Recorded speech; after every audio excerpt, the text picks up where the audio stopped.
to nag or bribe or threaten your kids to do the things they need to do, their homework, their chores, all of the tasks in their day, you're probably exhausted. You know, I have 8 children and I have a hard time getting myself to do everything I need to do each day, let alone trying to motivate 8 other people. It would be impossible for me. And so I'm really grateful that I had this mental switch shortly after my daughter was born that has helped me teach them to be intrinsically motivated, to have that internal drive to do the things they ought to do.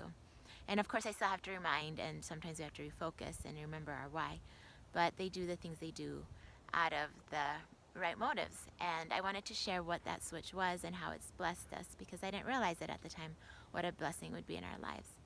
Growing up, I was the oldest of 4 children, and I was the only girl. So I was pretty used to getting my way. My parents moved to the United States when I was 7, and they gave up a comfortable job and home because they wanted to give their children an opportunity to have a better life, to be able to get the education and things that would help them prosper and do better than we could have done had we stayed there. And so they came to the United States and had to start all over with a couple of suitcases. And so they got jobs that were pretty low paying. They didn't speak English, and so they had to kind of start from scratch. It was hard to get a good job.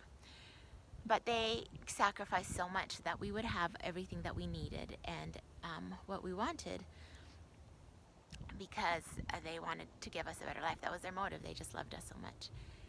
And so I have a guilty feeling sometimes as I look back about all they sacrificed and how sometimes we took it for granted. I remember one day going to the mall with my mom because it was junior high and everybody was wearing these jeans that were this brand called Jabot, and if you were cool you had to have one. And so I begged my mom to get me these jeans, and I remember going to the store and seeing the price tag and realizing how ridiculously expensive they were. And I knew my mom needed new shoes, but I really wanted these jeans, and so I suppressed these feelings of guilt, and she bought them for me. And I also remember going to a thrift store at one point because she needed some things, and hiding in the car because I was so afraid that someone would see me. And so these feelings of wanting to be liked were really strong in me. And part of it was also that, you know, we were the only Hispanic kids in our school, in elementary school, and we didn't speak the language. And so this desire to be included was really strong in me. I wanted, you know, I was all alone at recess and I'd watch the kids play. And eventually a little girl did reach out to me and started playing with me, and we'd signal to each other and learn to communicate. So I was very grateful for her. But I had this kind of just desire to be like everyone else and wanting to be liked. And so this kind of motive stayed with me for a long time.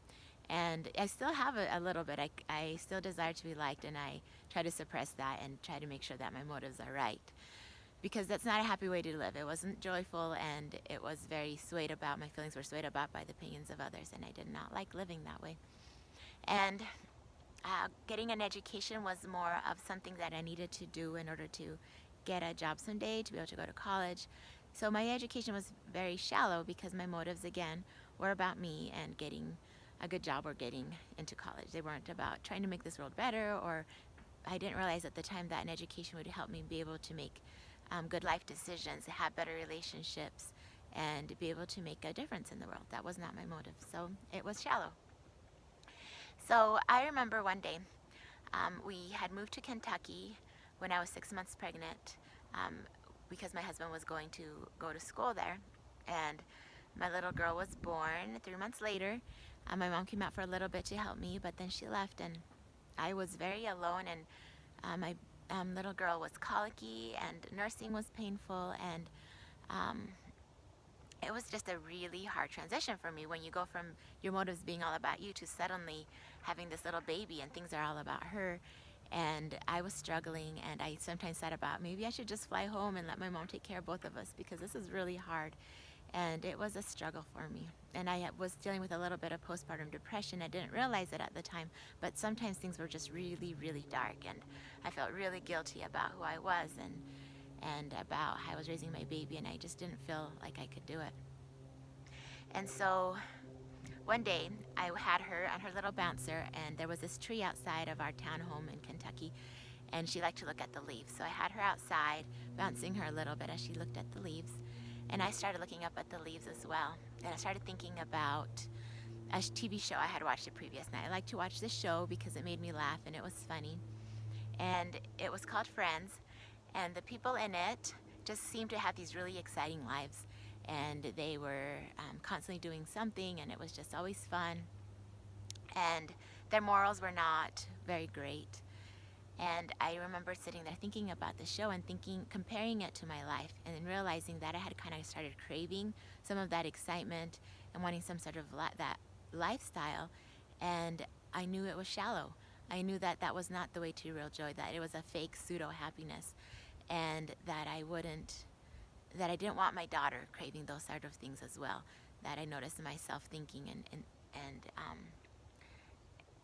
knowing that they were wrong, but also having this kind of like, oh, my life is so boring and their life is so exciting. And I realized I need to stop watching shows like that. I don't want my little girl to be influenced in that way. And then I thought, well, what do I want her influenced by? What is it that I want to have in her life? And that's when I started to realize my education was so shallow. I didn't really know anything. I didn't know about history or the world or the important things. I hadn't read many classics, and I realized I wanted to be different. I wanted to be that kind of mother that knew these things and that could help her find answers to things, and if she had questions, that I could help her know where to turn. And so the next day, I set off to go to the library.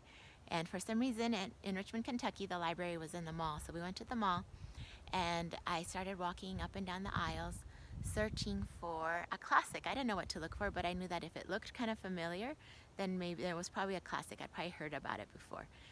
And so I'm walking down these books, this library aisles, looking at all the books, seeing if anything looked familiar. And I saw Charles Dickens. I started with A and started walking down. It's like, Charles Dickens, he sounds familiar. I know he writes classics. So I picked up a book, and it was Pickwick Papers, and I went over to the librarian and I said, I'm trying to read more classics. Is this a good one? And she said, oh, why are you trying to read some classics? And I said, oh, I just realized that I haven't read enough, and I want to have a good education for my little girl. And she kind of smiled at me, and she said, oh, good. Well, this is a good book, but let me help you get another Charles Dickens that you might like more. And so she put that one back, and she gave me David Copperfield. And so I was like, okay, well, I'll start with this one, thanks. And I went home and I started reading it. And it was really hard at first. Like, I didn't understand a lot of what was happening. The language was difficult, but I really was determined to not be dumb anymore. So I kept trying, and I'd have to read certain paragraphs over again and to kind of understand what I thought he was saying. But by the end of the book, I started to really enjoy it, and I got really into it. And when I closed it, I was just floored. I had no idea that these kind of thoughts were out there, and I was so impressed by the way they opened my mind and my heart, and I wanted more of that in my life. It's like the cobwebs started clearing away from my brain, and I saw what I'd been missing. And so I went back and I started looking for other classics. I'd walk down the aisles and try to find what I could, and some of them were not that good. I brought them home and I was like, I really didn't like that book, but I kept trying. It was hit and miss, but I was determined to start to get a good education so that my little girl could have the kind of mother she needed.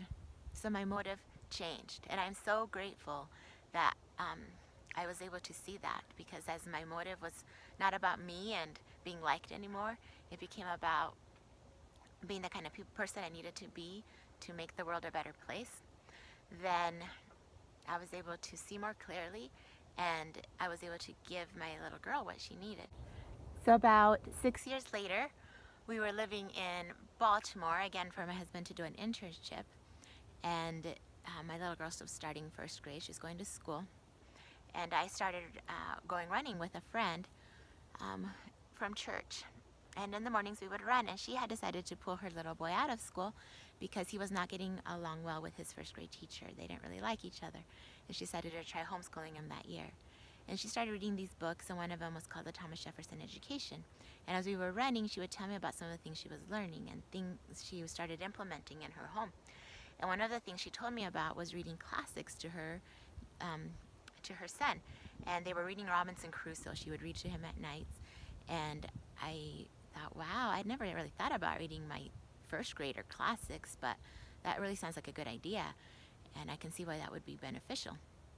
So I decided to go home and start trying to read her some classics. I picked up Robinson Crusoe, but I was like, no, this isn't really gonna grab her. It was more of a boy book. But my friend told me about another book called The Secret Garden. I had heard of it. I thought, okay, we'll start here. And so I told her, I will just read a chapter of this each night before you go to bed.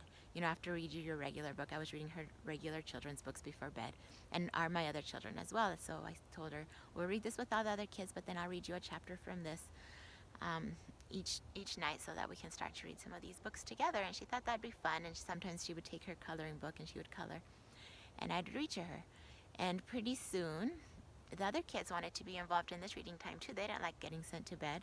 And so I told them, well, as long as you can be still and listen and not interrupt, you know, unless you have a question about the book, then you can stay here. But if you start, you know, being crazy or anything else, I'll have Dad take you to bed.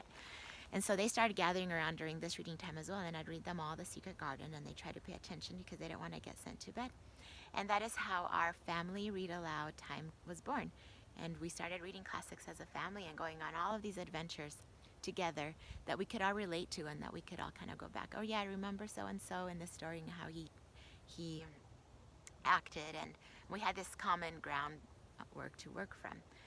And it started with this just read aloud time that was from this friend who mentioned to me that she wanted to read this too. And it also introduced me to this incredible world of children's literature that I had never really thought to explore before. I was an adult, so I thought I needed to read adult classics. But children's classics were so beautiful, and they fed me in a way that I hadn't ever been fed before, and just lighted my heart in so many ways. And I just love them so much. And I am really grateful that I was introduced to this world and that I could live it with my children. So it's been 14 years since we opened up that secret garden and began reading as a family. And you may be wondering, you know, what came of it? Did it work? Do your kids love to read? Are they intrinsically motivated? Do they have different motives than you had at that age? And I'm happy to say yes, they have much different motives. They see things more clearly because we've read those books, and they love reading, they love books, they love learning. And so I interviewed them recently, and I asked them each what some of their interests were, what some of their favorite books were, what motivates them, and if they had any advice for parents, so that we could learn a little bit about how to help motivate our children. And they had some really cute answers, as well as some rather insightful ones, I think. And so I'm going to link their video, their comments, the little video I made, and in the comments below, and you can see it, and you can see what they had to say and get to know them a little bit better. So thanks for listening. I hope you enjoyed this little message, and I hope you enjoy the things that they have to say. I will see you next time.